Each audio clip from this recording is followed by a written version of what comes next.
स्वस्ति श्री गणेशाय नमः। वक्रतुंड महाकाय सूर्यकोटि समप्रभा निर्विघ्नं कुरु मे देव सर्वकार्येषु सर्वदा शुभकार्येषु सर्वदा सच्चिदानन्दरूपाय विश्वोत्पत्त्यादिहेतवे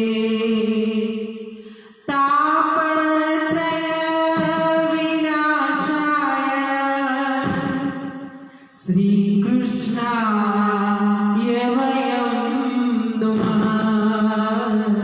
श्रीकृष्णाय वयं नमः।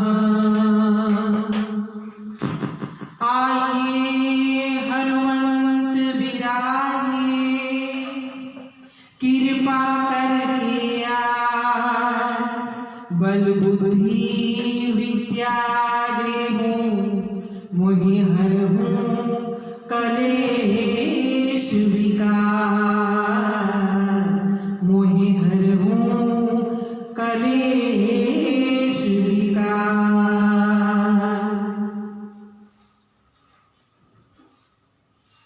बोलिए हनुमान जी महाराज की, कृष्णचंद्र भगवान की, रामचंद्र भगवान की, अपने अपने मात पिता की जय।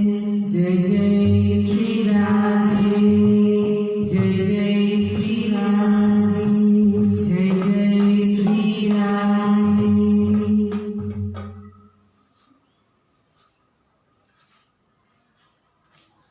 तो महाराज આપણે કુંવરબાઈના મામેરામાં પ્રવેશ કરી રહ્યા છીએ અને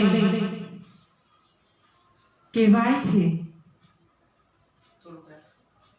કે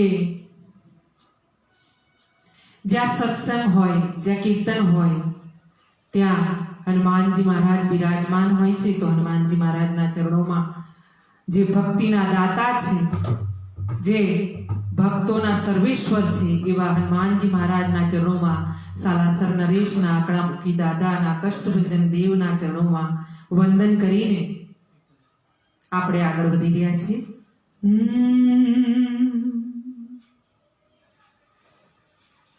જય રાધા મોહન, જય કુંજ વિહારી, जय राधा मोहन,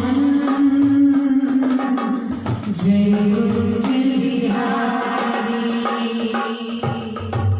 जय राधा मोहन, जय कुंज विहारी।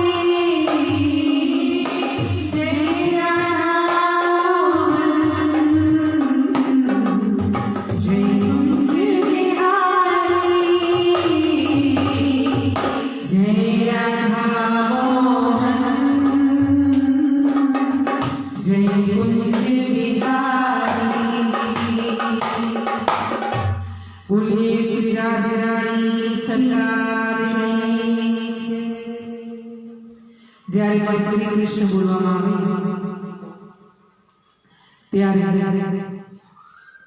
શ્રી એટલે રાધે રાણી સમજીને राधे रानी सरकार ना बरसाने वाली महारानी के सरकार के चरणों में प्रणाम करो और फिर आगे बढ़ो।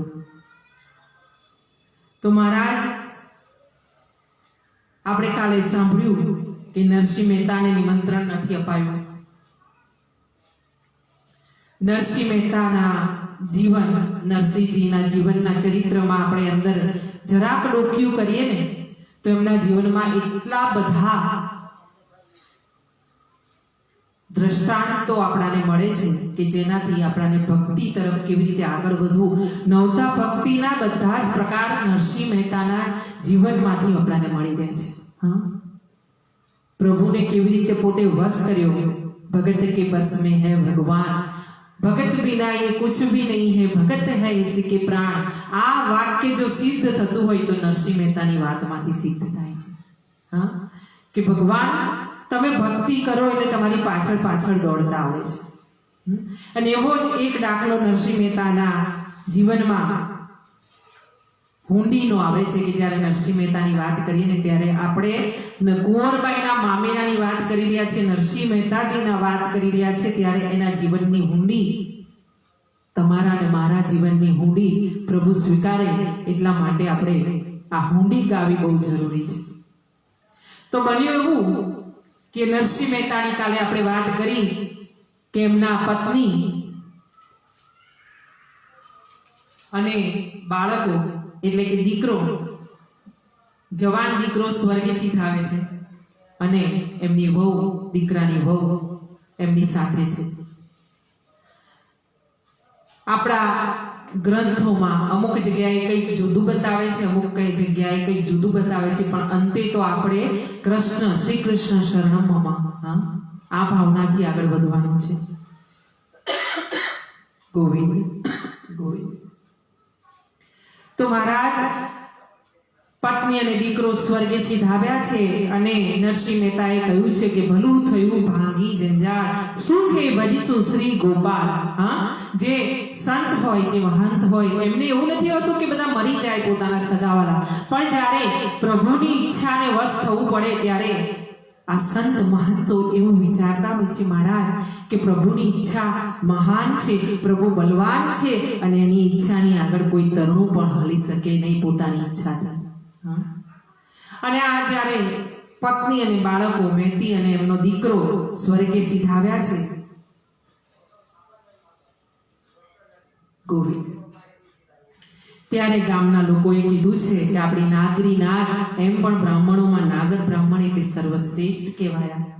હા, બધા જ બ્રાહ્મણોમાં નાગર બ્રાહ્મણ એટલે સર્વશ્રેષ્ઠ કહેવાયા છે મહારાજ. અને આ નાગરી નાતે નરસિંહ મહેતાને એટલા ભજવ્યા હતા કે જે જગ જાહેર વાત છે. અને મહારાજ નાગરી નાથના અમુક કહેવાય ને કે ગામ હોય ત્યાં ઉકેડો હોય, એટલે આવા એવા વ્યક્તિઓ હતા જે દુષ્ટો હતા, તેમણે નક્કી કર્યું કે નરસિંહ મહેતાને આપણે પરેશાન, હેરાન કરીએ. એમણે નક્કી કરીને આવ્યા બધા અને કીધું કે મહારાજ નરસિંહ મહેતાજી તમારે તો તમારી પત્ની અને દીકરો બંને સ્વર્ગે સીધાવ્યા છે, તો તેમની પાછળ 12મા 13માની વિધિ તમારે કરવી પડે. અને વિધિ કરવામાં તમારે જેમ આપણા ગામમાં વિધિનો નિયમ છે તે પ્રમાણે આખું ગામ તમારે સાકમટે જમાડવું પડે. સાકમટે એટલે પરિવાર સહિત. હા, તો આ વાત સાંભળીને મહેતાજીએ કીધું કે મારી પાસે તો એવી વ્યવસ્થા ક્યાંય નથી, જે દી મારી પાસે વ્યવસ્થા થશે તે દી હું ગામને જમાડીશ. આ બાજુ આ લોકો મહેતાજીની ઠેકડી ઉડાડે છે ને બીજી બાજુ ભગવાને પોતાના ભક્તની લાજ રાખવા માટે નવું જ લીલાનું અહીંયા વર્ણન થાય એવી સરસ લીલા આયોજન કર્યું છે પ્રભુએ. થયું છે એવું કે 2-4 વ્યક્તિઓ જે જાત્રાએ નીકળી છે, દ્વારિકા જવા નીકળ્યા છે અને રસ્તે નરસિંહ મહેતાના ગામમાં આવીને રોકાણા છે, જુનાગઢ આવીને રોકાણા છે. અને એમણે વિચાર કર્યો છે કે રસ્તે જો આપણે ચાલતા નીકળીશું, ઘણીવાર પહેલા એવું થતું કે બળદગાડા હતા, બીજી કોઈ વ્યવસ્થા નહોતી અને ચાલતા પદયાત્રીઓ જતા હતા, એટલે રસ્તે જતા કોઈ લૂંટારું આપણાને લૂંટી લેશે તો આપણી આ બધી માલ મિલકત લૂંટાઈ જશે. આમ વિચાર કરીને મહારાજ એમણે વિચાર કર્યો કે આપણે કોઈની જોડે, કોઈ શેઠ જોડે હુંડી લખાવી દઈએ. પહેલાનો આ એક રિવાજ હતો કે તમે આ ગામમાં હુંડી લખાવો, એમની બીજી પેઢી તમે જે ગામમાં જવાના હોય તે ગામમાં હોય તો તમને ત્યાંથી એ પેઢીવાળા તમને ચૂકવી દે નાણાં, તમારી હુંડી તમને પાછી આપી દે. હા, તમારી રકમ.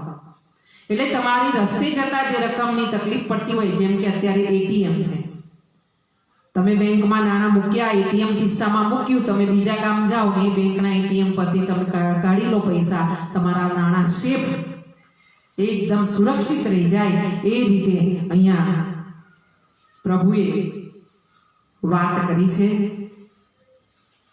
આયોજન થયું છે પ્રભુ દ્વારા. કહેવાય છે કે આપણું ધાર્યું થાય તો સારું અને આપણું ધાર્યું ન થાય તો વધારેમાં વધારે સારું. એટલે અહીંયા પ્રભુનું ધાર્યું થઈ રહ્યું છે. મહારાજ બન્યું છે એવું કે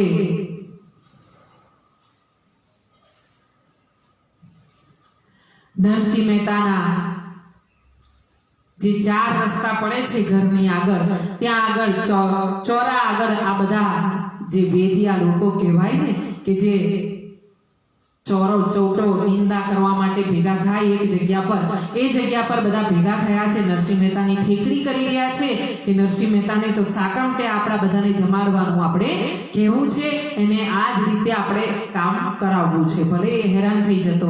અને આ વાત ચાલી રહી છે ત્યાં સુધીમાં આ બધા જે પદયાત્રીઓ નીકળ્યા હતા જાત્રા માટે, એ પોતે હુંડી આપવાનું સ્વીકારી રહ્યા હતા, વિચારી રહ્યા હતા કે ક્યાંક હુંડી આપણે મૂકીએ અને પછી દ્વારિકામાં જઈને આપણે હુંડી લઈશું. અને એવા વિચાર કરતા કરતા પૂછતા આવ્યા કે કોઈ એવા શેઠની કોઈ અહીંયા એવી સરાફ છે, કોઈ એવા શેઠ છે કે જ્યાં અમે હુંડી મૂકી શકીએ અને પછી એમને દ્વારિકામાં જઈને એમની બીજી શાખામાંથી પૈસા પાછા લઈ શકીએ. તો આ વાત પૂછી રહ્યા હતા. એટલા વખતમાં પેલા જે 4 જણા ચોરો ચૌટો કરી રહ્યા હતા ને નિંદા કરી રહ્યા હતા, નરસિંહ મહેતા એમના કાને આ વાત પડી એટલે એમણે નરસિંહ મહેતાજીની ઠેકડી ઉડાડવા માટે, મહેતાજીને હેરાન કરવા માટે થઈને નામ આપ્યું છે કે ભાઈ તમારે તો હુંડી મૂકવી છે ને, તો તમારા પૈસા મૂકવા છે તો આ નરસિંહ મહેતાથી મોટું કોઈ અમારા ગામમાં, જુનાગઢ આખા ક્ષેત્રમાં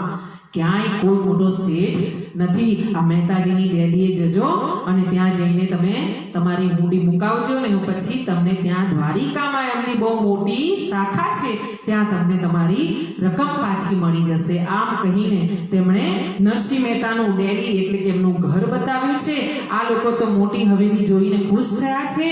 જઈને યાત્રીઓએ નિવેદન કર્યું છે કે મહેતાજી અમને આ તકલીફ છે, પદયાત્રીઓ છીએ, અમે રસ્તે જઈશું, અમારા નાણાં કોઈ ચોરી જાય એટલા માટે અમારા નાણાં તમે તમારી પાસે રાખો. 700 રૂપિયાની રકમ છે. આટલી મોટી રકમ એટલે તે વખતે 7 કરોડ સમજી લેવા. હા, ત્યારે પાઈ આનો પૈસો ચાલતો હતો એટલે એ પ્રમાણે અત્યારે જો ગણવા જઈએ તો 700 રૂપિયા એટલે 7 કરોડ.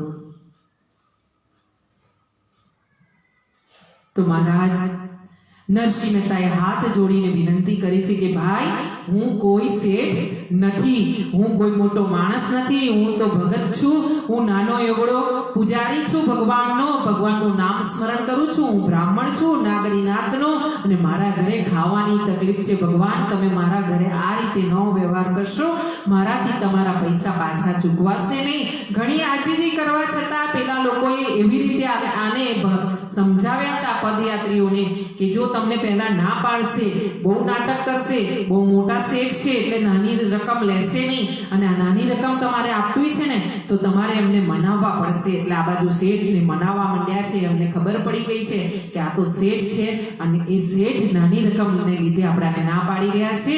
બહુ આજીજી કર્યા પછી પરાણે મહેતાજીને 700 રૂપિયાની રકમ આપી છે અને કીધું છે કે તમે મને હુંડી લખી આપો. મહેતાજીએ હુંડી લખી આપી છે 700 રૂપિયા અને સામળસા શેઠના નામે લખી છે. ભગવાનના આંખ બંધ કરીને પોતે ધ્યાન ધરીને ભગવાનના ચરણોમાં પોતાનું મન વ્યક્તિ પૂરી રીતે શરણાગત થાય ને, જો તમે સંસારમાં પણ આપણા જેવા તુચ્છ વ્યક્તિઓની શરણે કોઈ વ્યક્તિ બહાર આવીને ઊભો રહી જાય ને હાથ જોડીને કે મારી તો કોઈ હેસિયત નથી પણ તમે ઘણા મોટા વ્યક્તિ છો, તમારા ભરોસે આવ્યો છું, તમે આમ છો તેમ છો, એમ જો આપણી વાહ કરવા માંડે ને તો આપણે ખુશ થઈ જઈએ ને આપણાથી ગજા બહારનું કામ આપણે કરી નાખીએ. હા, તો મહારાજ આ તો ભગવાન ભક્તની લાજ રાખવા માટે 24 કલાક તૈયાર, એની ટાઈમ પ્રભુ હાજર. એટલે અહીંયા બન્યું છે એવું મહારાજ કે ભગવાને અહીંયાથી નરસિંહ મહેતાનો પુકાર સાંભળ્યો છે. નરસિંહ મહેતાએ સામણસા શેઠને નામે હુંડી લખી આપી છે અને એ હુંડી લઈને પેલા ભક્તો ત્યાંથી ચાલ્યા છે. આ લોકોએ લખાવી લીધું છે અને વિચાર કર્યો છે કે કાલે આપણે જ્યાં દ્વારિકા પહોંચશું 2 દિવસમાં, ત્યાં આપણે આ હુંડી 700 રૂપિયાની લઈ લઈશું. આ બાજુ નરસિંહ મહેતાએ પોતાના ઘરે નાગરી નાતને જમાડવાનો ને કારજ કરવાનો વ્યવહાર ચાલુ કરી દીધો છે. પોતે વિચાર કર્યો છે કે નક્કી પ્રભુએ મને આ ઈશારો કર્યો છે અને આ ઈશારા પ્રમાણે મારે પ્રભુના ગુણગાન ગાઈને નાગરી નાતને આજે મારું કારજ છે 12મા 13માનું મારી પત્નીનું ને દીકરાનું એ મારે પતાવવું જોઈએ. આમ વિચાર કરીને એમણે 12મા 13માનું કારજ બતાવ્યું છે. પોતે અહીંયા વિચારી રહ્યા છે કે હું તો અહીંયા આ બધાને જમાડી રહ્યો છું, હું પણ જમીશ, પણ કદાચ પેલા 2-3 જણા જે મારી પાસે હુંડી મૂકી ગયા છે એ ફસાઈ નહીં જાય, એ માટે એમણે પ્રભુને વિનંતી કરી છે. આવો આપણે હુંડી તરફ અંદર હુંડીમાં પ્રવેશ કરીએ. ગોવિંદ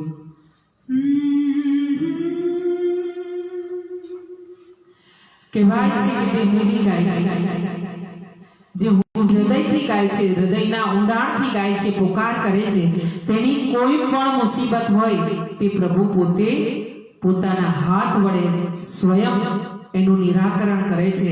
તો આ હુંડીની જેટલી પણ મારાથી ગવાય એ તમે પણ ગાવાની કોશિશ કરજો.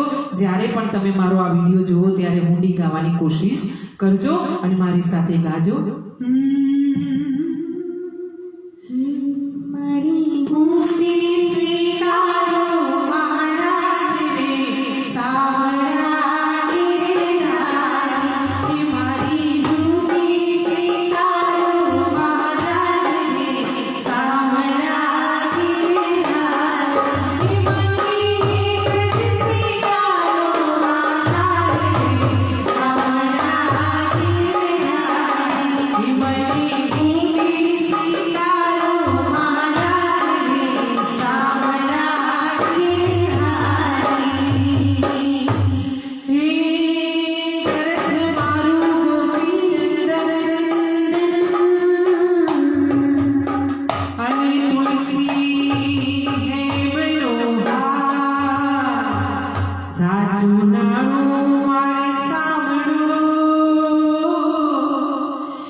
બોલે શ્રી કૃષ્ણ ભગવાન કી જય.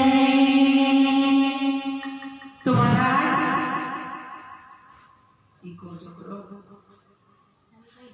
બન્યું છે એવું કે આ હુંડી લઈને પેલા 2-4 વ્યક્તિ હતા તે દ્વારિકામાં ગયા છે અને દ્વારિકામાં જઈને પ્રભુને જઈને જે જાત્રા કરવા નીકળ્યા હોય તે વ્યક્તિઓ શું કરે, પહેલા જાય એટલે તો પ્રભુને જ પોતે શરણે જાય, એમના દર્શન કરે.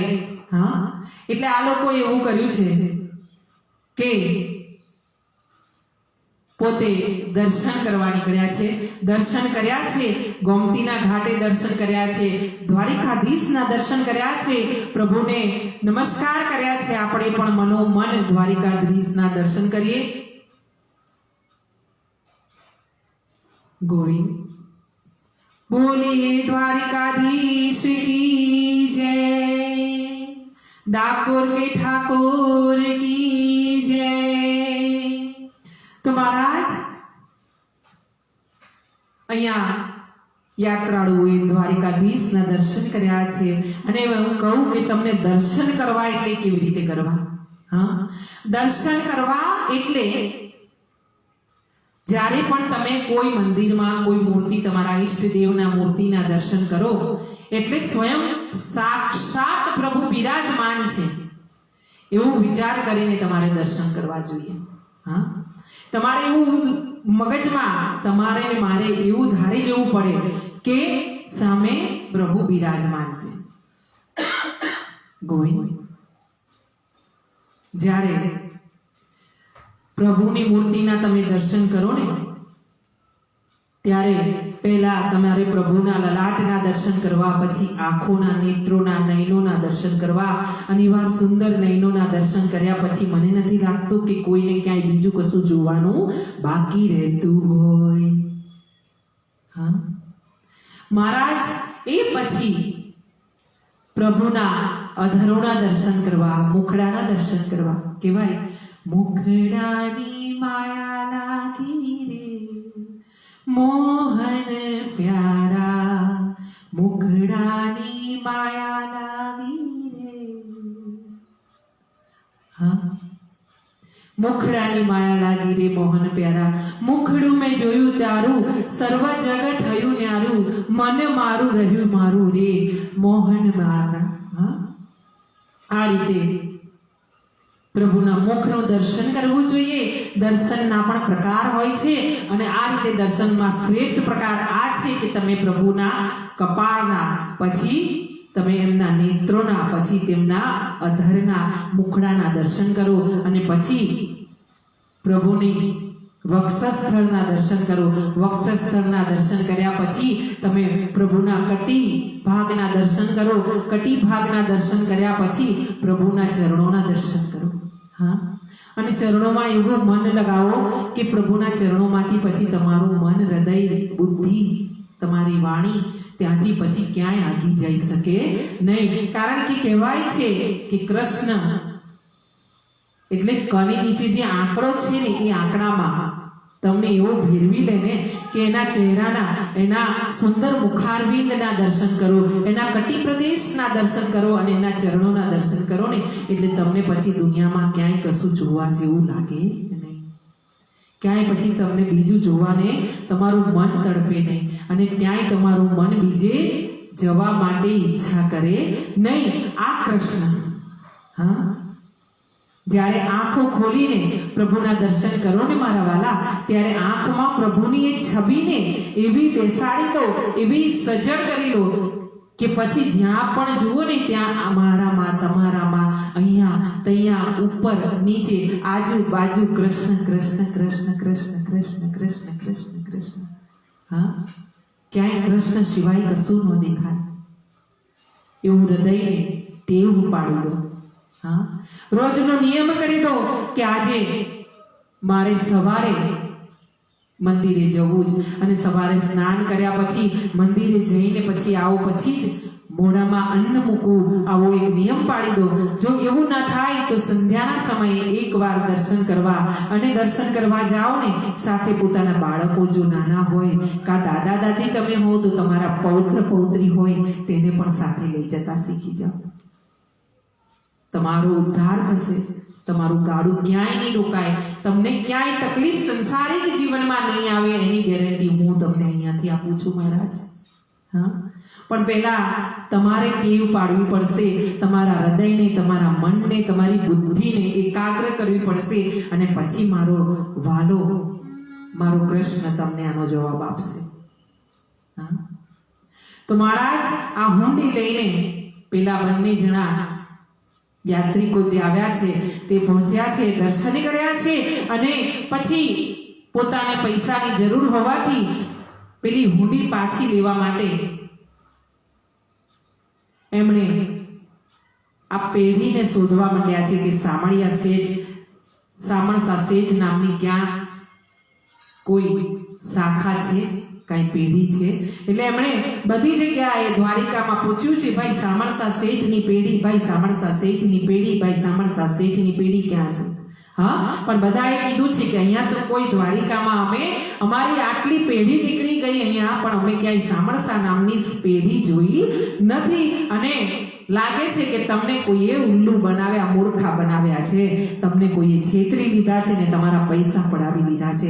આ લોકો નિરાશ થયા છે, વિચાર કરે છે પેલો ભગત જે હતો ને એ નરસિંહ મહેતાજી ભગત તો એવો લાગતો નહોતો કે આપણાને મૂર્ખ બનાવે, પણ બની શકે ભાઈ, કોઈનું કશું કહેવાય નહીં, માણસ માત્ર ભૂલને પાત્ર. હા, આમ વિચાર કરીને મહારાજ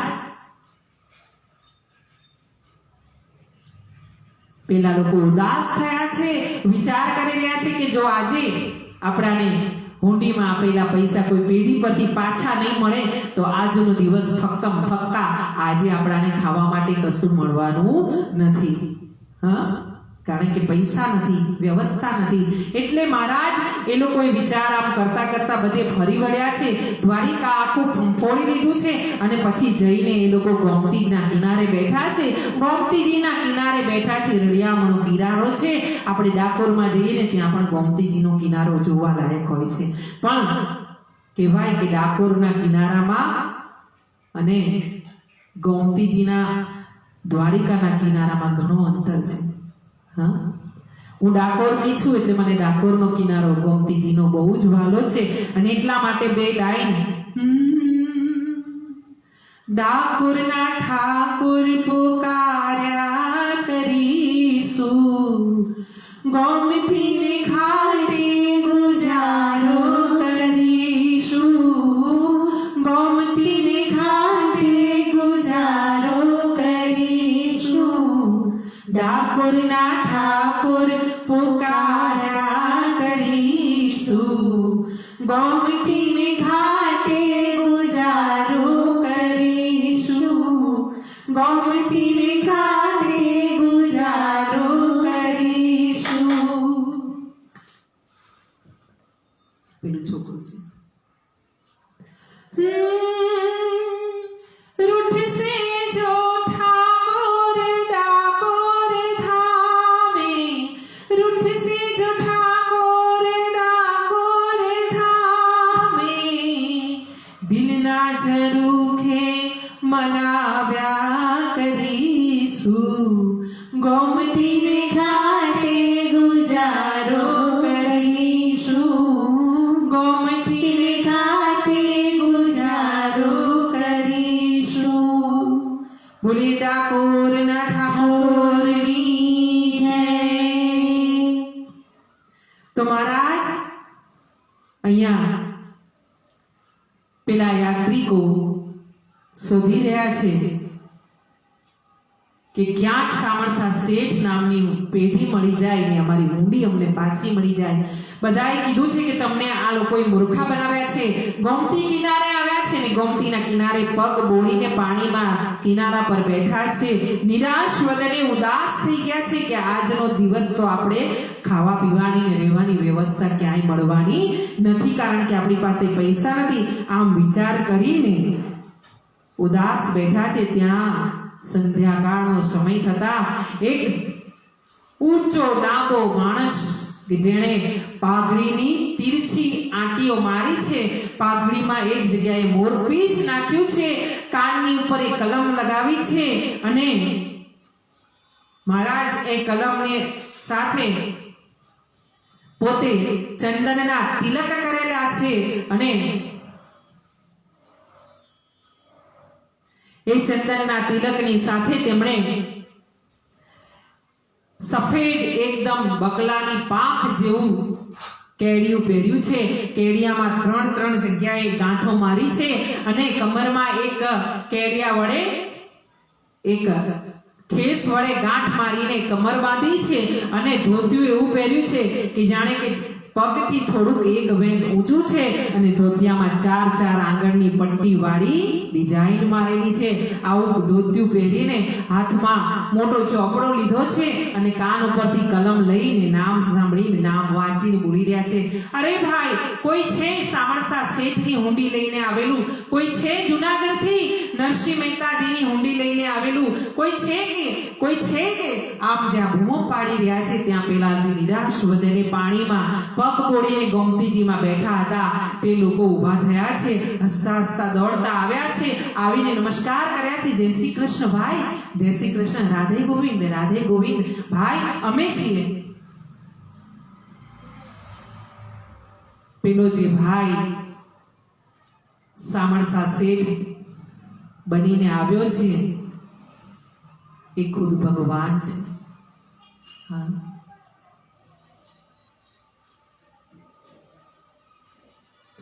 ભગતની લાજ રાખવા માટે ગોવિંદ,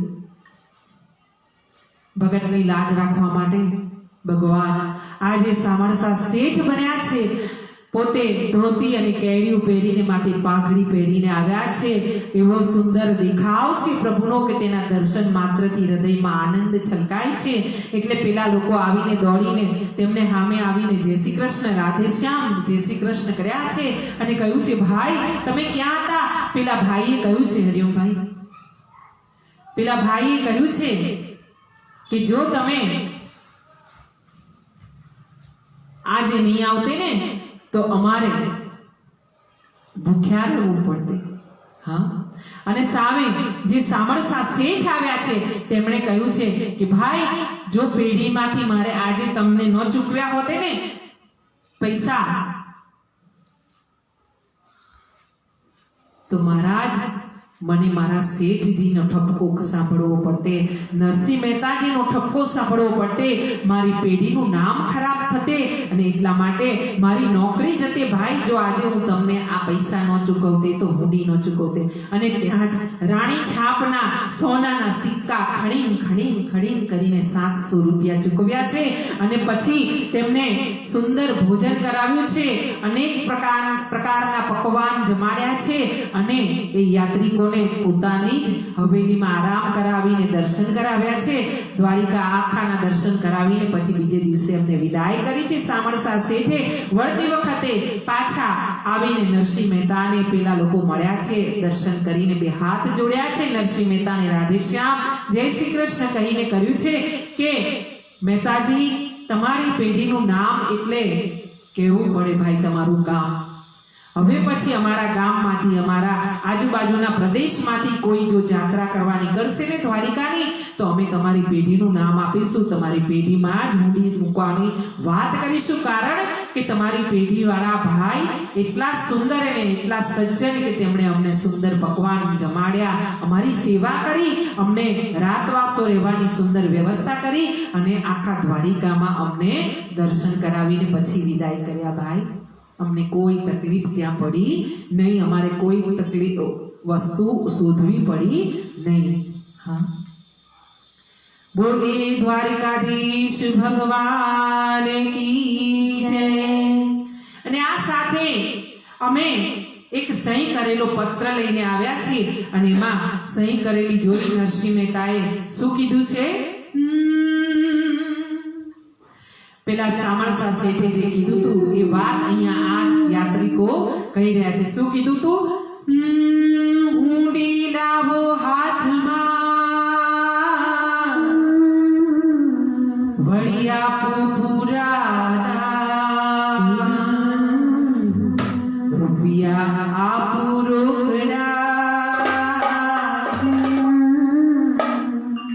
મારું સાવણ સાસે ઠેવું નામ રે સાંભળા ગિરધારી મારું સાવણ સાસે ઠેવું નામ રે સાંભળા ગિરધારી મારી ઊંડી સ્વીકારો મહારાજ રે સાંભળા ગિરધારી મારી ઊંડી સ્વીકારો મહારાજ રે સાંભળા ગિરધારી એ ઊંડી સ્વીકારી વાલે સાંભળી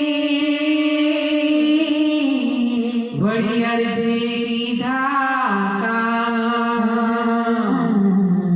મહેતાજી ફરી લખજો રે એ મુજરમાનો તરસર કામ રે સાંભળા ગિરધારી એ મુજરમાનો તરસર કાજ રે સાંભળા ગિરધારી એ મારી ઊંડી સ્વીકારો મહારાજ રે સાંભળા ગિરધારી અજે તારો આધાર રે સાંભળા ગિરધારી એ મારી ઊંડી સ્વીકારો મહારાજ રે સાંભળા ગિરધારી બોલીએ શ્રી કૃષ્ણચંદ્ર ભગવાન કી જય શ્રી દ્વારકાધીશ ભગવાન કી જય अपने अपने माता पिता की जय तो महाराज इको बंद करो भाई બન્યું છે એવું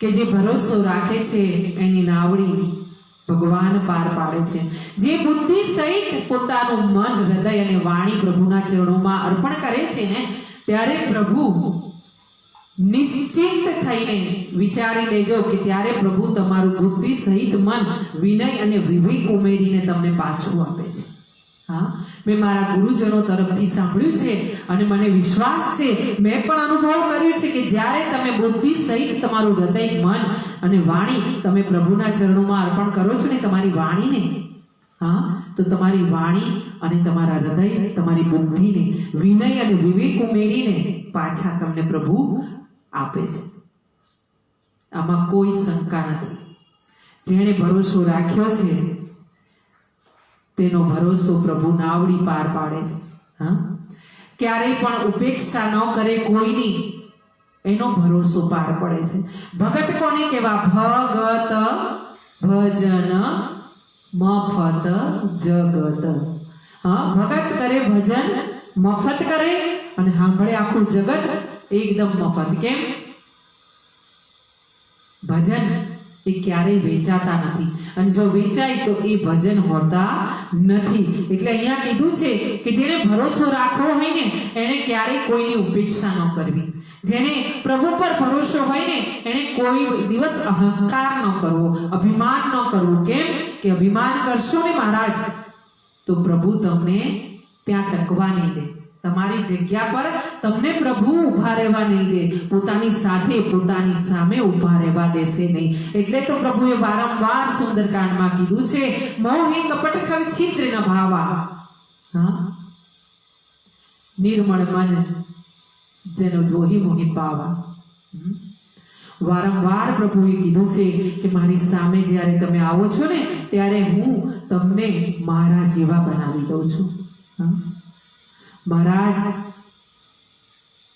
આ સ્વયં નરસિંહ મહેતા એટલે મુચકુંદ રાજા જે સ્વયં શંકર ભગવાનનો અવતાર છે તેનો જ આ એક અવતાર છે નરસિંહ મહેતા અને આપણે ત્યાં એવું બન્યું છે આપણા ત્યાં જેણે જેણે પણ અવતાર લીધા ને તેને આપણે સમજી નથી શક્યા ઓળખી નથી શક્યા મહારાજ હા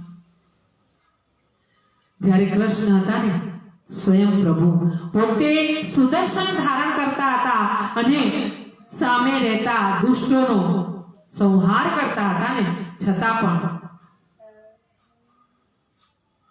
સામે રહેનાર વ્યક્તિઓ ભક્તો એ સમજી નહોતા શકતા કે કૃષ્ણ એ સ્વયં ભગવાન છે આપણી સમજણને કાટ લાગી જાય છે આપણી સમજણને એવો જંગ ચડી જાય છે, પડદા પડી જાય છે કે આપણે સમજવાનું જ ભૂલી જઈએ છીએ બધી વાતો. નહીતર સ્પષ્ટ રીતે જ્યારે નરસિંહ મહેતાના આટલા બધા ઉદાહરણ થયા કે નરસિંહ મહેતાને જેલમાં પ્રભુએ હાર મોકલાવ્યો હતો. હા, નરસિંહ મહેતાની મૂડી સ્વીકારી હતી અને છતાં નાગરીનાથ અને પૂરા જુનાગઢ વાળા એની મસ્કરી કરતા કરતા થાક્યા નહોતા. દરેક પ્રસંગે નરસિંહ મહેતાની મસ્કરી કરી હતી મહારાજ.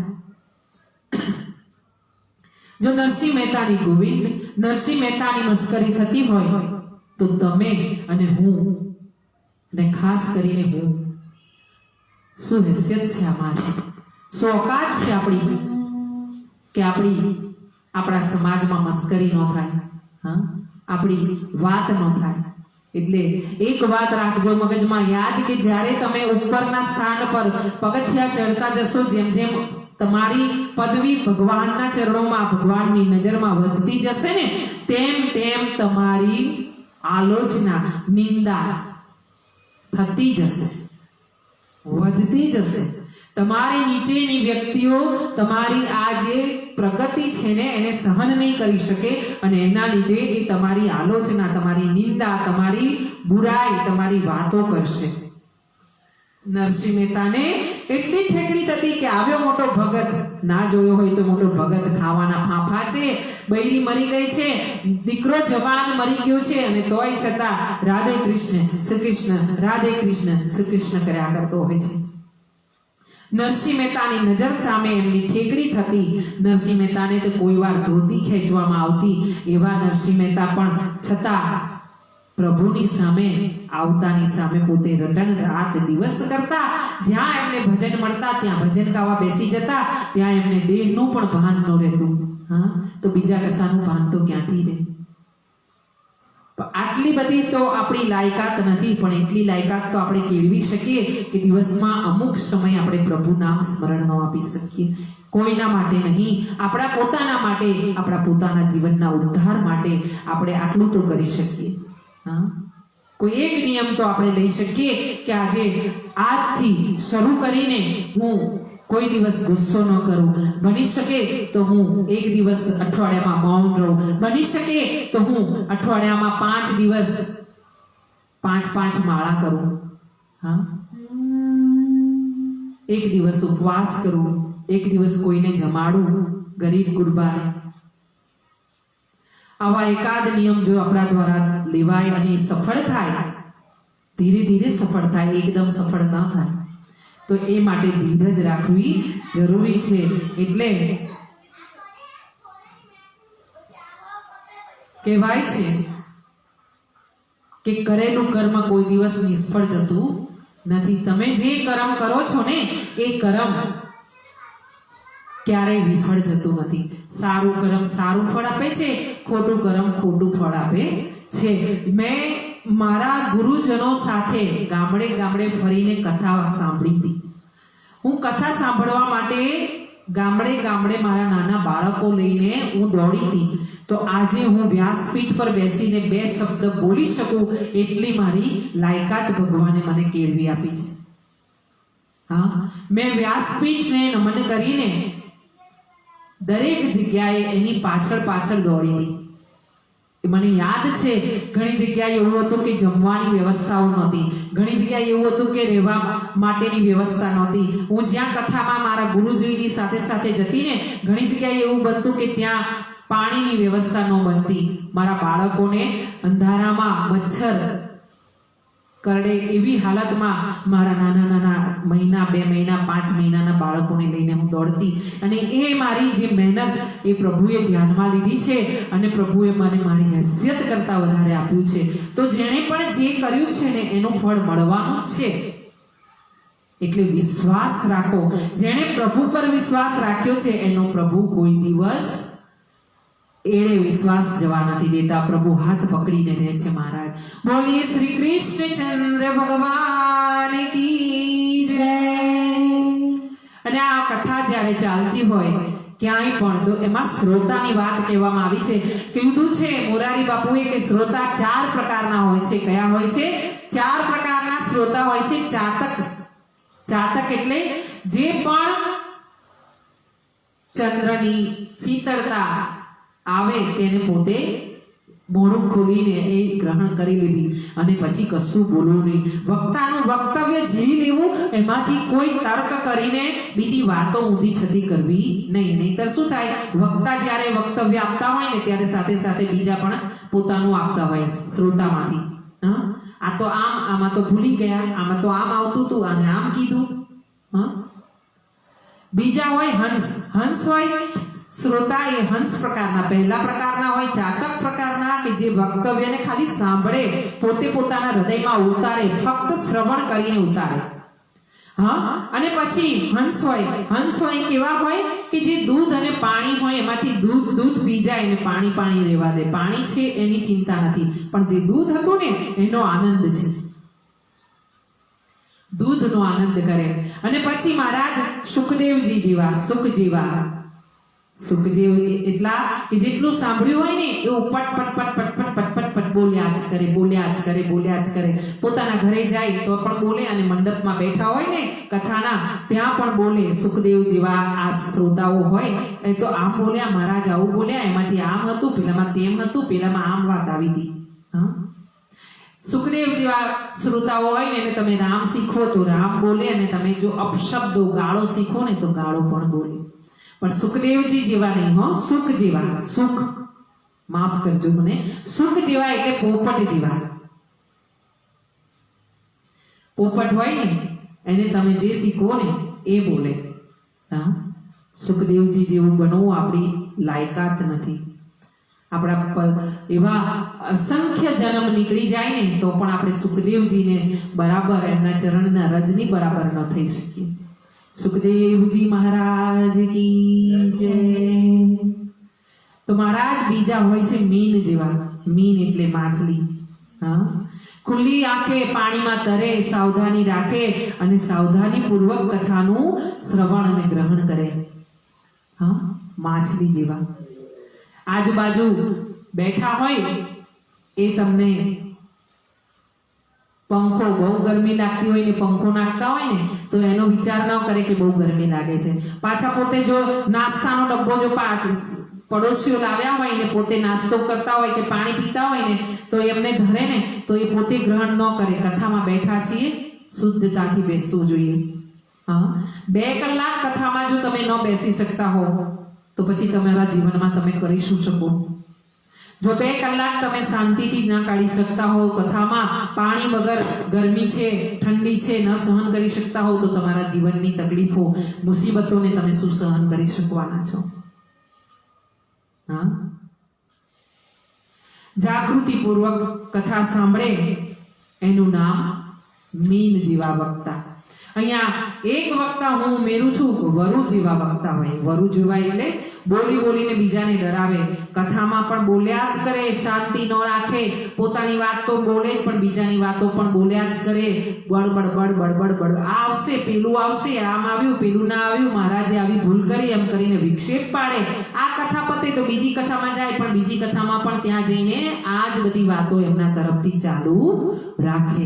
આવા શ્રોતાઓ હોય છે. મહારાજ એટલે એ શ્રોતાઓની અહીંયા વાત કરી છે. કુંવરબાઈનું મામેરું. અહીંયા આપણે કુંવરબાઈના મામેરામાં પ્રવેશ કર્યો છે.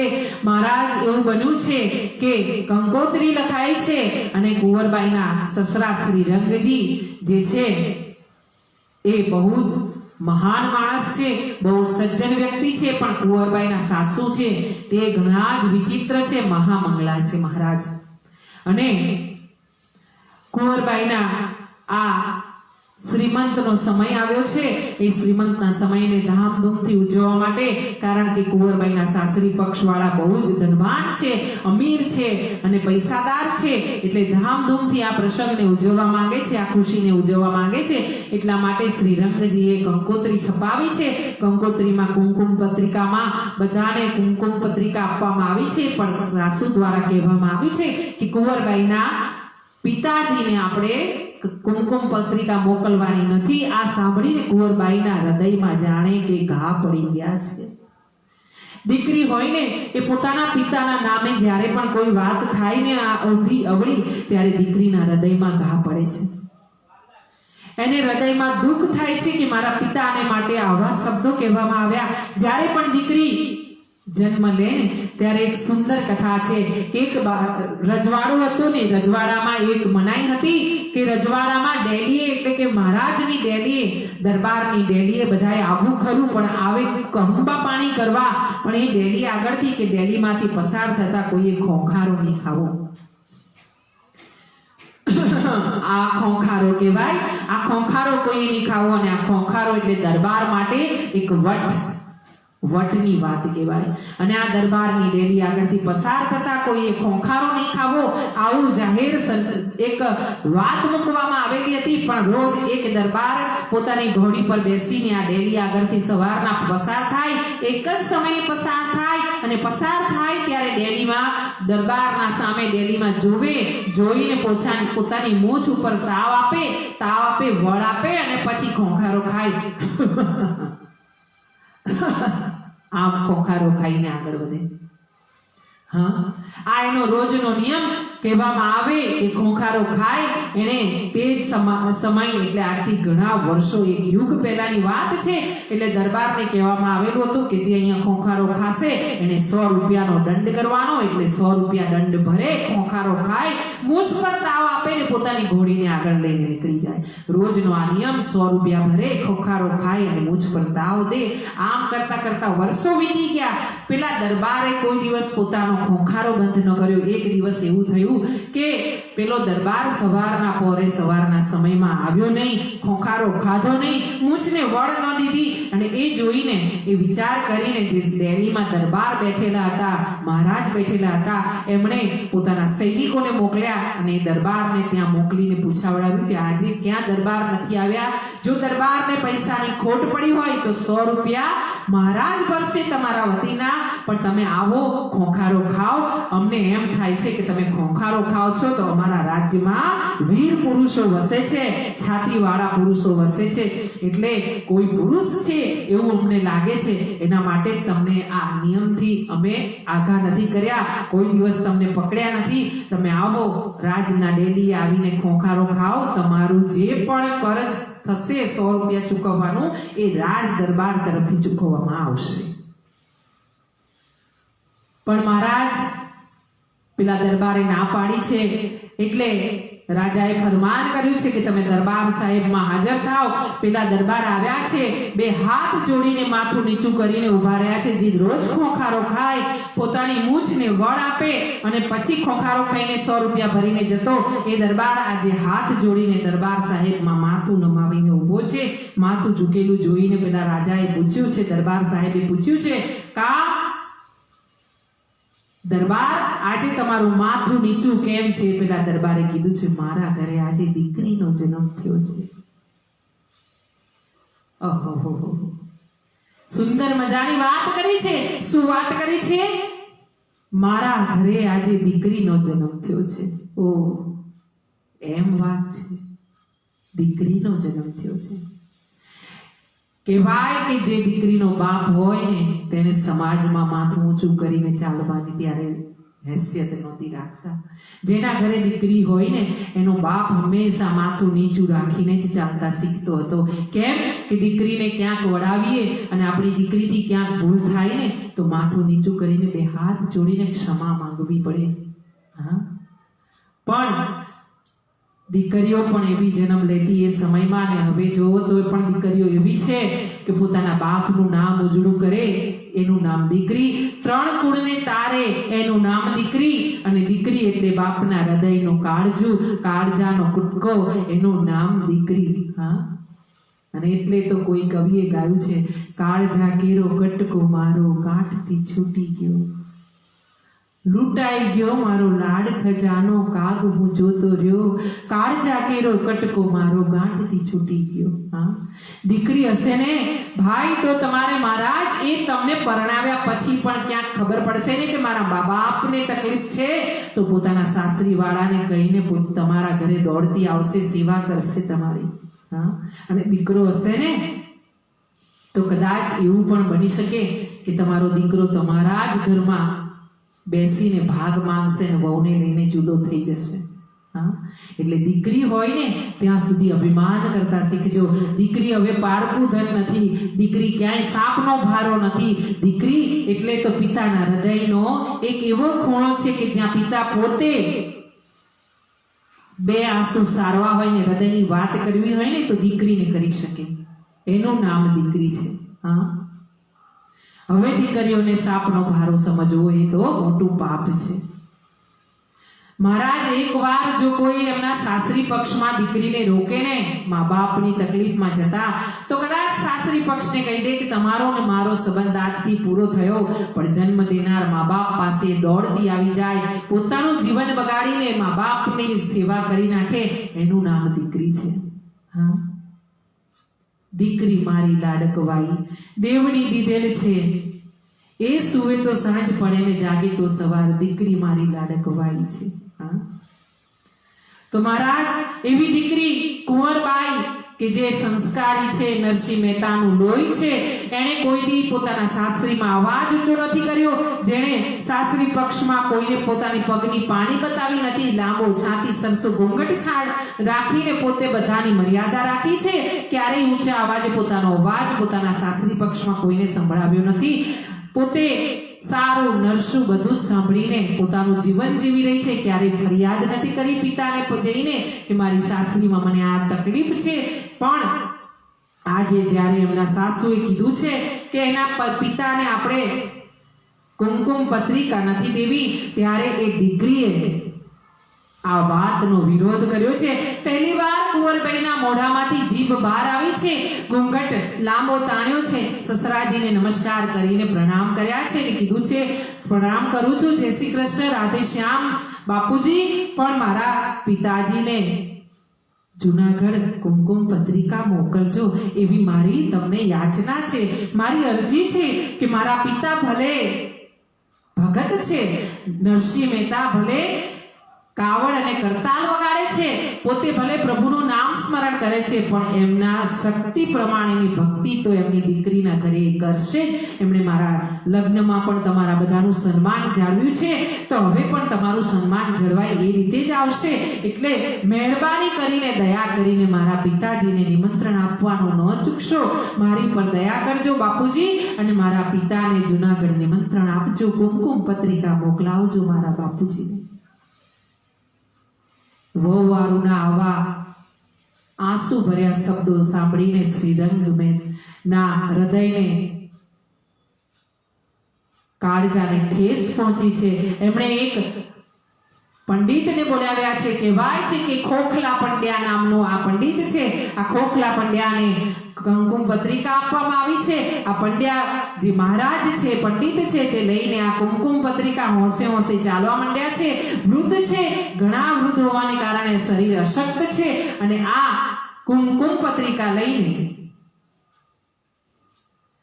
પંડિત ચાલી નીકળ્યા છે. હોંશે હોંશે કોઈ પણ વ્યક્તિ નરસિંહ મહેતાના ઘરે જવા માટે ના પાડી રહ્યું છે. જોજો, દીકરી હોય ને તો એક જ દિવસમાં પારકાને પોતાના કરી નાખે. કોઈ દિવસ તમે એ નહીં સાંભળ્યું હોય કે જમાઈએ આવીને એવું કીધું હોય કે આ મારું ઘર છે, તમે મારા મા બાપ છો.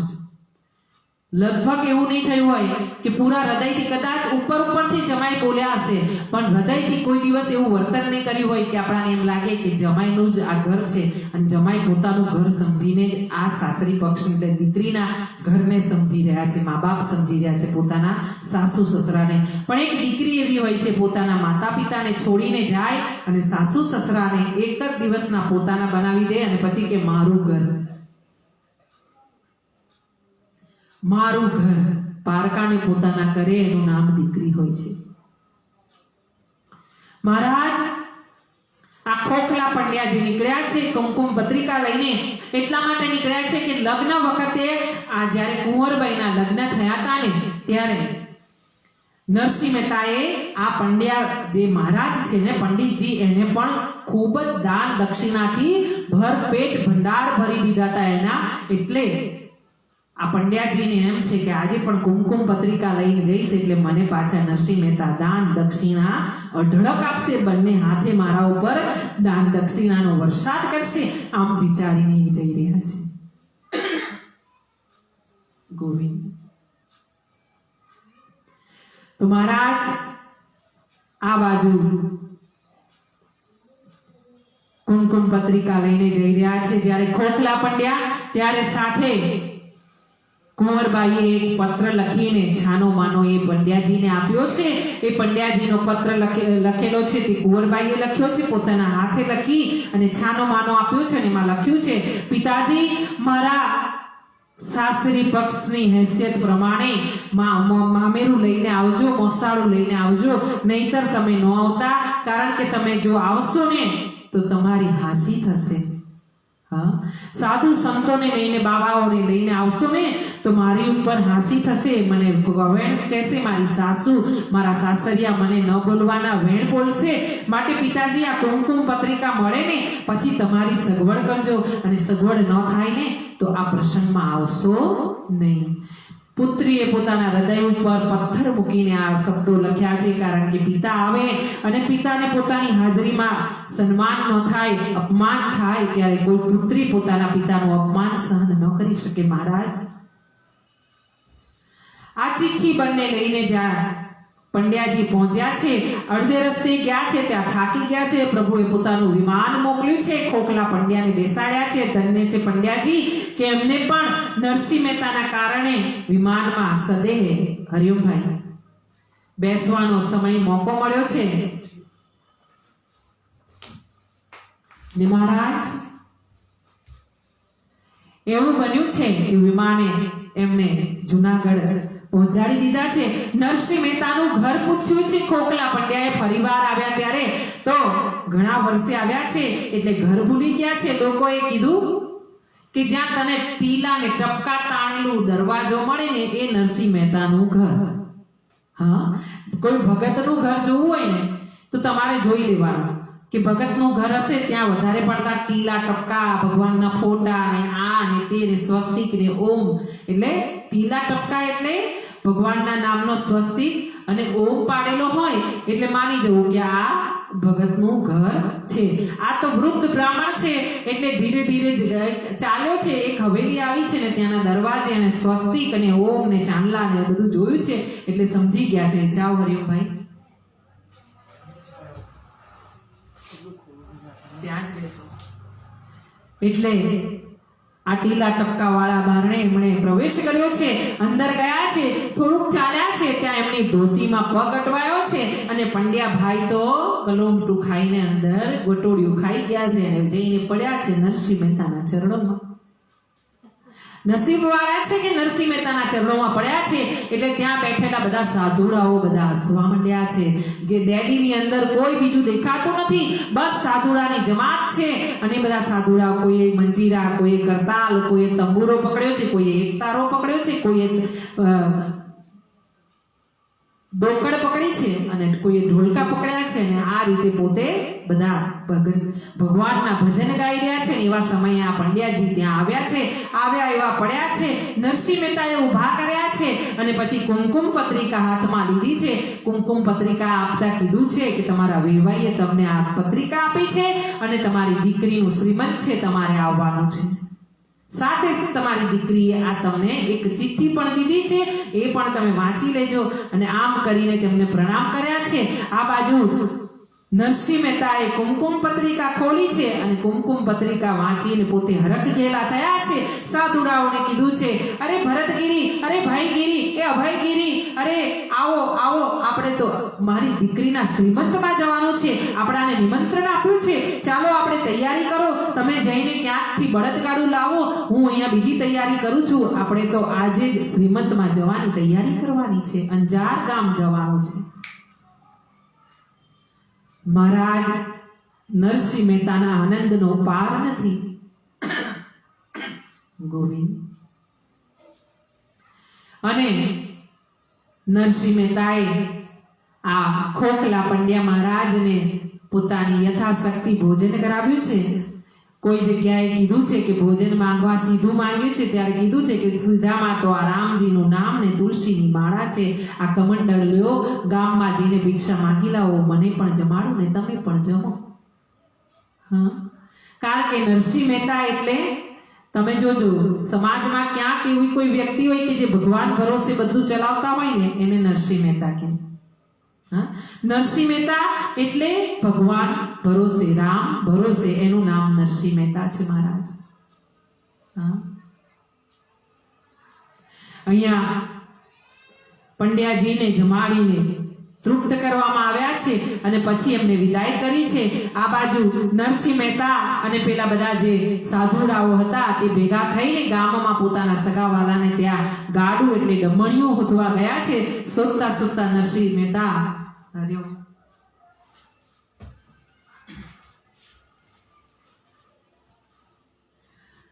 નરસિંહ મહેતાએ જઈને જ્યાં પૂછપરછ કરી છે કે ભાઈ તમારું ગાડું હોય તો આપો, મને બળદ હોય તો આપો. એટલે પેલા લોકોએ એની મસ્કરી કરી છે કે વળી તને ગાડું કોણ આપે? હા, નરસિંહ મહેતાની એમ કહેવાય કે એમની જ નાગરી નાતે એટલી વાર અપમાન કર્યું હતું કે જેની કોઈ વાત ન પૂછો. હા, મહારાજ જેમ તેમ કરીને કોઈને ત્યાંથી ગાડું, કોઈને ત્યાંથી પૈડા, કોઈને ત્યાંથી બળદ કે જે મરવા પડ્યો હોય એવા બળદને ભેગા કરીને ગાડું કાઢ્યું છે. નરસિંહ મહેતાએ પોતે આખા ગામમાં તમાશો થાય એવી રીતે મૃદંગ, કરતાલ, તંબુરા અને સાથે ગોપીચંદન અને તુલસીની માળાની ગાંસડી અને એક નાનકડા ડબ્બામાં, તાંબાના ડબ્બામાં પ્રભુની સેવા એટલે લાલજી મહારાજને લઈને ગાડામાં બેઠા છે અને પ્રભુનું ગાડું, નરસિંહ મહેતાનું ગાડું ચાલ્યું છે. કહેવાય ને હરી તું ગાડું મારું ક્યાં લઈ જાય, કાંઈ ન જાણું. હરી તું ગાડું ક્યાં લઈ જાય, કાંઈ ન જાણું, કાંઈ ન જાણું રે, કાંઈ ન જાણું, કાંઈ ન જાણું રે. હરી તું ગાડું મારું ક્યાં લઈ જાય, કાંઈ ન જાણું, કાંઈ ન જાણું. બોલીએ શ્રી કૃષ્ણચંદ્ર ભગવાન की जय, अपने अपने मात पिता की जय. तो महाराज હરિઓમ થાય. બન્યું છે એવું કે ગાડું, કોઈના પૈડા, કોઈનું ગાડું, કોઈનું ડમણિયું, કોઈનો એક બળદ, કોઈ આંખલો જે ગામમાં રખડતો ફરતો તો તે એક આંખલો ને એક બળદ, આમ કરીને કોઈનું ધૂસર્યું, આ બધું તૂટેલું ફૂટેલું બધાએ એમને આપ્યું છે. મસ્કરી કરી છે, આખું ગામ તમાશો કરવા આવ્યું છે. પણ પ્રભુ પર ભરોસો રાખીને આ નરસિંહ મહેતાએ પોતે ગામની વચ્ચેથી પોતાની જાત્રા ચાલુ કરી છે. અંજાર તરફ નીકળ્યા છે. હાથમાં કરતાલ ને પગમાં ઘૂઘરા બાંધીને જે નાચતા નાચતા નીકળ્યા છે. પ્રભુના ભરોસે છે. જે ગોવિંદ નામની ગર્જના કરે એને પછી આગળ કઈ વિચાર કરવાનો રહેતો હોતો નથી. સ્પષ્ટ અહીંયા ભાગવત તમે વાંચો તો પણ કીધું છે કે જેણે ભજન પકડ્યા છે ને એની દુનિયા વિરોધ કરશે જ. તમે ભગવાનનું નામ કરશો એટલે તમને લોકો ગાળો આપશે જ, તમને ગાંડા કહેશે જ. હા, પણ એનાથી ગભરાવું નહીં, કારણ કે લોકોને પ્રભુની સ્મરણ, પ્રભુનું નામ, પ્રભુના ભજન ક્યારેય પચતા નથી. દરેક વ્યક્તિને ક્યાંય સાચું ઘી પચતું હોતું નથી. દરેક વ્યક્તિને કંઈ સારી વસ્તુઓ પચતી નથી, અપચો થાય. જે સજ્જન છે તેને જ પ્રભુના નામ સ્મરણની તાલાવેલી લાગે, લગની લાગે. હા, તો મહારાજ આ ગોવિંદ નામની ગર્જના કરતા વેવાઈના પાદરે આવીને આ તો ઊભા રહ્યા છે. 5-7 સાધુડા છે સાથે અને વેવાઈના ગામે આવીને ઊભા રહ્યા છે. શ્રીરંગને ખબર પડી છે કે નરસિંહ મહેતા આવ્યા છે એટલે એમણે તો સામે જઈને પ્રેમથી એમનું સ્વાગત કર્યું છે. પોતાના ગળે વળગાડ્યા છે, હાયા માયા કર્યા છે. પણ આ બાજુ જે સાસુમાં છે કુંવરબાઈના તે મહામંગળા છે, અવળચંડા છે અને એમણે આ નરસિંહ મહેતાને જોઈને મોઢું મચકોડ્યું છે. મોઢું મચકોડીને એમને ઉતારા માટે એવું ઘર આપ્યું છે કે જે ઉતારામાં બધી જ દિવાલોને લૂણ લાગી ગયેલું છે. ઉપરના જે નળિયા છે એમાં એકે નળિયું સાજું નથી. અંદર જ્યાં તમે પગ મૂકો ત્યાં ભૂવા પડી ગયેલા છે, ખાડા પડી ગયેલા છે, અને ખૂણામાં જ્યાં જ્યાં તમે નજર કરો ને ત્યાં સાપના રાફડા છે, વીછી અને કાન ખજૂરા ત્યાં ચાલી રહ્યા છે. અને એવી જગ્યાએ ગોવિંદ, એવી જગ્યાએ ઉતારો આ ઘરમાં નરસિંહ મહેતાને આપવામાં આવ્યો છે. નરસિંહ મહેતાએ આવા ઉતારાને પણ સ્વીકાર કર્યો છે મહારાજ. અને વેવાણ ઘરે ગયા છે. આ ખંડેરમાં નરસિંહ મહેતાએ પોતાના હરિસ્મરણ ચાલુ કર્યા છે. નરસિંહ મહેતાએ કરતાલ અને મંજીરા કાઢીને પોતે નાચવાનું ચાલુ કર્યું છે. અને સાથે સાધુડાઓ, એમના જે જમાત છે તે સાધુ સંતોએ પણ પ્રભુનું નામ લેવાનું શરૂ કર્યું છે. આવા ઘરમાં જ્યાં જ્યાં જોરથી અવાજ થાય ત્યાં ઉપરથી નળિયા પડે છે અને ભેજવાળી દિવાલો હલે છે. ક્યારે આ દિવાલો પડે, ક્યારે ઉપરથી છાજિયું પડે તેની કોઈને ખબર નથી. આવી જગ્યાએ જ્યાં ઉતારો આપવામાં આવ્યો છે ત્યાં કુંવરબાઈના બાપને જોવા માટે કે તે મામેરામાં શું લઈને આવ્યા છે એ જોવા આખું નગર ત્યાં અંજાર નગર ઉમટ્યું છે. અને એના પિતાજીને જોવે છે અને પરસ્પર વાતો કરે છે કે આમાં ક્યાંય મામેરાનું તો કોઈ ચિહ્ન દેખાતું નથી, ક્યાંય કઈ મામેરાની વસ્તુ લાવ્યા હોય એવું મને લાગતું નથી. બધા અંદર અંદર પૂછડું વાતો કરે છે અને કહે છે કે જ્યારે મોસાળાનો વખત આવશે ને ત્યારે કુંવરબાઈના પિતાજી શંખ ફૂંકશે અને ઘાટા પાડીને ગોવિંદ ગોવિંદ નામની ગર્જના કરશે. બાકી મોસાળામાં કઈ લાવ્યા લાગતા નથી. મોસાળાના નામે તો શંખ જ ફૂંકાશે. આ સાંભળીને કુંવરબાઈના નણંદે મેણા માર્યા છે મહારાજ. કુંવરબાઈના નણંદે ઘણા મેણા માર્યા છે. કીધું છે કે તમારા પિતાને શરમ નથી આવતી કે મારા પિતાના નામની લાજ પણ કાઢવા બેઠા છે? એમને અહીંયા આવવાનું કીધું કોણે? અને સાથે આવ્યા તો આવ્યા પણ સાધુડાને લઈને આવ્યા. હા,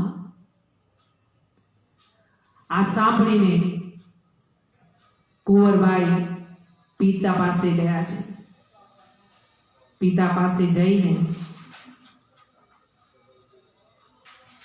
પોતે હાથ જોડીને પોતાના પગે પડ્યા છે, જય શ્રી કૃષ્ણ કર્યા છે. ને પછી આંખમાંથી શ્રાવણ ને ભાદરવો વરસી રહ્યો છે દીકરીના.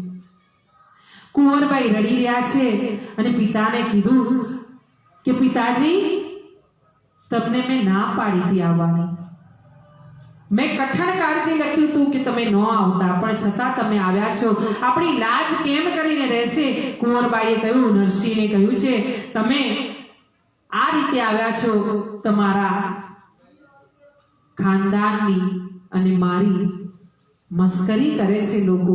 આના કરતા તો મને તમારા ખોરને જન્મ ન દીધો હોતે તો સારું થતે. ભગવાને મારા સાથે અન્યાય કર્યો છે. અને એનાથી ઉપર કુંવરબાઈએ કહ્યું છે કે જન્મતાની સાથે જ પિતાજી મને મારી નાખી હોતે તો સારું થતે. કોઈ પિતાને આવા શબ્દો કહેવા એટલે હરર. નરસિંહ મહેતાનું કાળજું કપાયું છે. નરસિંહ મહેતાએ આંખમાં આંસુ સાથે દીકરીને માથે હાથ મૂક્યો છે અને કીધું છે કે દીકરા, ચિંતા ન કરીશ, લાજ રાખશે ગોવિંદ. સુંદર શ્યામ તારું મોસાળું કરશે, તારું મામેરું સુંદર શ્યામ ભરશે, તું ચિંતા ન કરીશ. એટલે ફરી કુંવરબાઈએ કીધું છે કે અરે, મારી માં મરી ગઈ, એની સાથે હું મરી ગઈ હોતે તો સારું થતે. મારી માં મરી ગઈ ને એટલે મારું પિયર પણ જતું રહ્યું. હવે મારી માં હોતે તો તેને સમજણ પડતે કે દીકરીના ઘરે આવે ત્યારે કેવી રીતે આવવું જોઈએ. આ તમે આવ્યા છો, હાથ ઉલાળતા આવ્યા છો, સાથે બાવાઓને લઈને આવ્યા છો. આપણી લાજ કેમ કરીને રહેશે? નરસિંહ મહેતા વારે વારે સમજાવી રહ્યા છે. અને કુંવરબાઈ કહે છે, આના કરતા તો હું આપઘાત કરી લઉં તો સારું છે. નરસિંહ મહેતાની આંખોમાંથી શ્રાવણ ભાદરવો વહી રહ્યો છે અને પોતે દ્રઢ વિશ્વાસ સાથે કુંવરબાઈના માથે હાથ મૂકીને કુંવરબાઈને પોતાના ગળે વળગાડીને આશ્વાસન આપીને કહી રહ્યા છે, જરા પણ ચિંતા ન કર, આપણું મામેરું તો સુંદર શ્યામ કરશે. કુંવરબાઈએ કીધું કે મારી માતા પણ આવા જ નારા લઈને, અંગારા લઈને મરી છે અને મારે પણ આવી રીતે જ મરવું પડશે. મારા સાસરી પક્ષના વ્યક્તિઓ મને પૂછશે તો મારે એમને શું જવાબ આપો કે મોસાળામાં તમે શું લઈને આવ્યા છો? કેટલાય લોકો મારી આશાએ બેઠા છે, મારે બધાને શું કહેવું પિતાજી? હા, આમ કહીને જ્યારે દીકરી રડી રહી છે ત્યારે નરસિંહ મહેતાએ પોતાની દીકરીને માથે હાથ ફરી મૂકીને પહોવારી છે. માથે હાથ મૂકીને પંપાળીને પોતાની દીકરીના આંસુ લૂછીને એક જ વાત કરી છે, દીકરા ખમ્મા મારી દીકરીને, ખમ્મા મારી લાડકીને. પણ જા દીકરા, તું જઈને તારા સાસુમા પાસેથી જઈને એક યાદી બનાવીને લઈ આવ કે તમારે આ પ્રસંગમાં તારા શ્રીમંતમાં શું જોઈશે, એટલે હું એ પ્રમાણે તારા મોસાળાની તૈયારી કરીશ અને હું બધું લઈને તારી માટે મોસાળું કરીશ. આગલી રાતના આવી ગયેલા છીએ તો એક દિવસમાં મારું સુંદર શ્યામ તારું મોસાળું ભરશે. આમ કહીને દીકરીને સાસુ પાસે મોકલી છે. અહીંયા આવીને દીકરીએ સાસુ પાસે આવીને વાત કરી છે.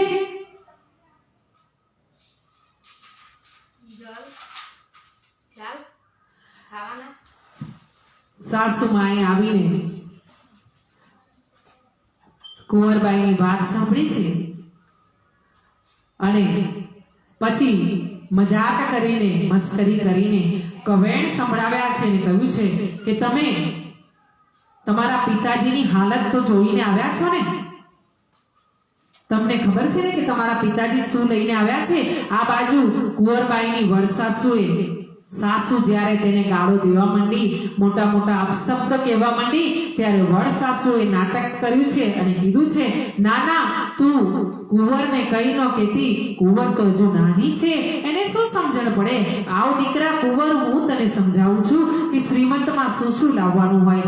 આમ વડસાસુએ ચહેરા પર ચહેરો મૂકીને નાટક કર્યું છે, કુંવરને છેતરી છે. કુંવરબાઈને એમ છે,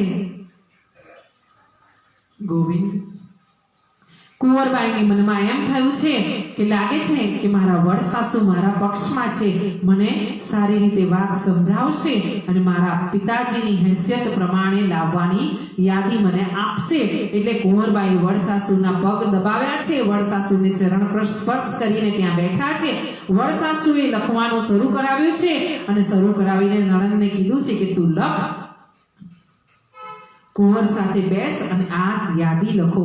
કુંવરબાઈએ એક પત્ર લીધો છે અને એક પેન લઈને એમાં લખવાનું શરૂ કર્યું છે. શું લખાવ્યું છે?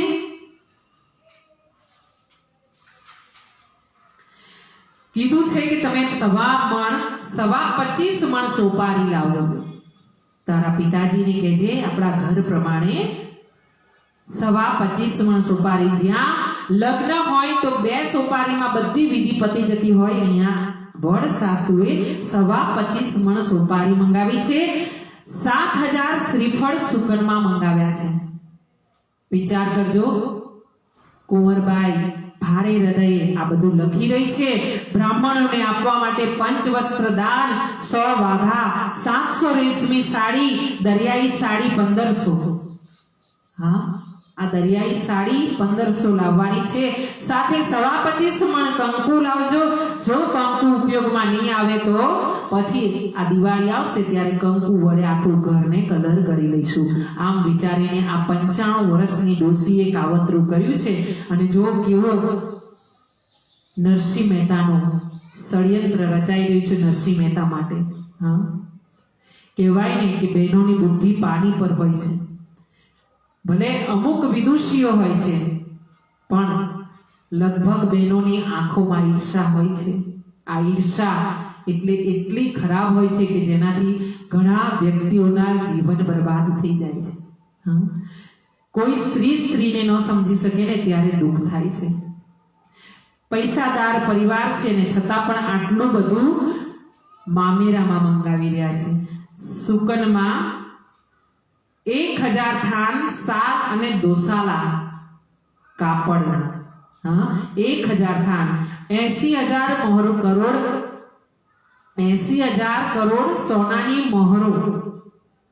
જો વિચાર કરો, જે કરોડપતિ બાપ હોય તે ન કરી શકે ને તે કામ અહીંયા બતાવ્યું છે. અને જમાઈને સોનાની સાંકળ. વાહ ભાઈ, જમાઈને સોનાની સાંકળ આપવામાં કીધું છે. મને લાગે ત્યાં સુધી મારા ઈરાદે એવું કહેવાય કે જો આટલી માંગણી કરે કોઈ ઘરવાળા અને છતાં પણ કોઈ જમાઈ એમ ન કહે કે મારી સાસરીમાં આટલી હેસિયત નથી, મારાથી એટલું મંગાય એમ નથી, તો સમજી લેવું કે સોનાની સાંકળે બાંધવા વાળો કૂતરો જ હોય એ જમાઈ. હા, બાકી કોઈ જમાઈ આવી બધી માંગણી કરી શકે નહીં. તો જમાઈ માટે સોનાની સાંકળ માંગવામાં આવી છે. અને એમ કરીને આ બધું એક યાદી બનાવીને પછી ઉપરાંત હજુ પણ કંઈ બાકી રહેતું હોય તો પેલી નણંદે અંદર તાપસી પૂરી છે, કારણ કે નણંદ છે એટલે એ તો બોલવાની જ છે. નણંદે શું કીધું છે કે આટલું બધું કશું નહીં લાવી શકે આ કુંવરનો બાપ, એ તો ભક્તો છે અને ભક્તાણો કશું નહીં લાવી શકે. એના કરતા દાદીમાં એક કામ કરો કે એને એક જ વાત લખાવો કે 2 પથરા લઈ આવે એના માથા કૂટવા માટે. હા, એટલે 2 સોનાના પથ્થર મૂકવામાં આવ્યા છે લખીને યાદીમાં કે 2 પથ્થર લાવજો સાથે યાદીમાં. હા, કાગળ જોઈને ભોળી કુંવર વિચાર કરી રહી છે કે પોતાના પિતા કેવી રીતે લાવશે. આ તો કરોડોપતિ હોય તો ના લાવી શકે. એ વસ્તુઓ કુંવરબાઈને લાવવાની કહેવામાં આવી છે. અને કુંવરબાઈના પિતા તો એવા સંત ફકીર છે કે જેના ઘરે ખાવાના ફાંફા હોય છે, એ ભગવાન ભરોસે હોય છે. અને અહીંયા આ કાગળ જોઈ કુંવર રડ્યા છે. નરસિંહ મહેતાને આપી આવ્યા છે. આપીને પ્રભુના નામે એમણે પગે લાગ્યા છે પિતાજીને. અને નરસિંહ મહેતાએ કીધું છે, બેટા તું ચિંતા ન કરતી, ત્રિલોકીનો નાથ જ્યાં સુધી મારા પર મારા માથે હાથ મૂકીને બેઠો છે ને ત્યાં સુધી તારે ચિંતા કરવાની ક્યાંય જરૂર નથી. આ મોસાળું, આ તારું મામેરું છે ને, એની તું ચિંતા ન કરતી, કારણ કે તારું મામેરું તો ત્રિલોકીનો નાથ કરવાનો છે. હા, એ જ કૃપા કરશે અને એ જ તારું મામેરું ભરશે. જેને આવો ભરોસો હોય અને જેનું હૃદય સરળ હોય, શુદ્ધ હોય, તે વ્યક્તિ પ્રભુને પામી શકે છે. તો આજની આ કુંવરબાઈના મામેરાની કથાને હું અહીંયા વિરામ આપીને કાલે પાછા ફરીથી 11 વાગે આપણે મળીશું અને કાલે આપણે મામેરું ભરીશું કુંવરબાઈનું. એટલે સુંદર કપડાં પરિધાન કરીશું અને મામેરામાં આપણે પ્રવેશ કરીશું. આ સાથે મારી વાણીને મારા ગોવિંદ, મારા હનુમાનજી મહારાજ, સરસ્વતી માં, મારા માતા પિતાના ચરણોમાં અર્પણ કરું છું, વિરામ આપું છું. અને કાલની કથાને 11 વાગે આપણે ફરીથી પ્રારંભ કરીશું. આવો માનસીબેન તરફથી એક નાનકડી ધૂન અને સૂચન હોય તે આપણે સાંભળી લઈએ. શ્રી કૃષ્ણ ગોવિંદ હરે મુરારી, હે નાથ નારાયણ વાસુદેવ.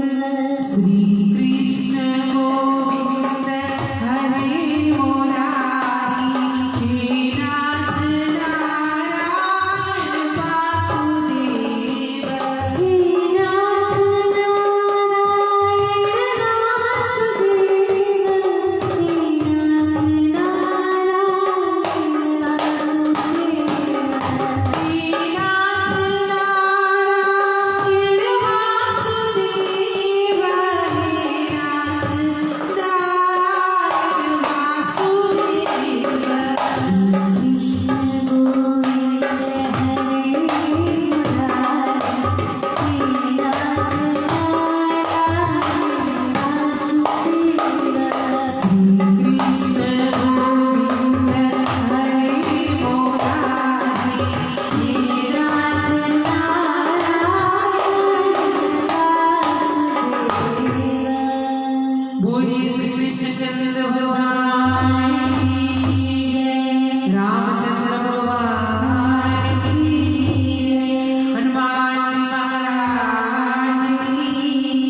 આજે આપણે કુંવરબાઈના મામેરાનો બીજો દિવસ આપણે સમાપ્ત કર્યો છે. આ સાથે હું આભારી છું જયદેવભાઈ કરી આઈ આરાધના પેજ, તો ખૂબ ખૂબ આભાર. અમારા પેજને દેસાઈ માનસી અને આઈ આરાધના પેજને ફોલો કરજો, શેર કરજો. આ સાથે આપણા ગામમાં કોઈ પણ મંદિરના જીર્ણોદ્ધાર માટે, આપણા ઘરે શાંતિ માટે આપ સુંદરકાંડ, દત્તવાવની હનુમાન ચાલીસા, શિવ પુરાણ, રામાયણ, શ્રીમદ ભાગવત મહાપુરાણની કથા કરવા માંગતા હો તો અમારો સંપર્ક કરી શકો છો. આ સાથે અમે લગ્ન ગીત, ગરબા, સાંજીના કાર્યક્રમો પણ આપીએ છીએ, તો આપ સંપર્ક કરી શકો છો. મારો નંબર મારી આઈડી દેસાઈ માનસી બેનમાં છે. આ સાથે તમને શાસ્ત્રી ગાયત્રી બેનની આઈડીમાં પણ નંબર મળી જશે. તો આપ સર્વેનો આભાર, જે લોકોએ અમારો વિડીયો જોયો છે, જે લોકો વિડીયો જોઈ રહ્યા હતા અને જે આગળ જોશે અને શેર કરે છે, એમનો પણ ખૂબ ખૂબ આભાર.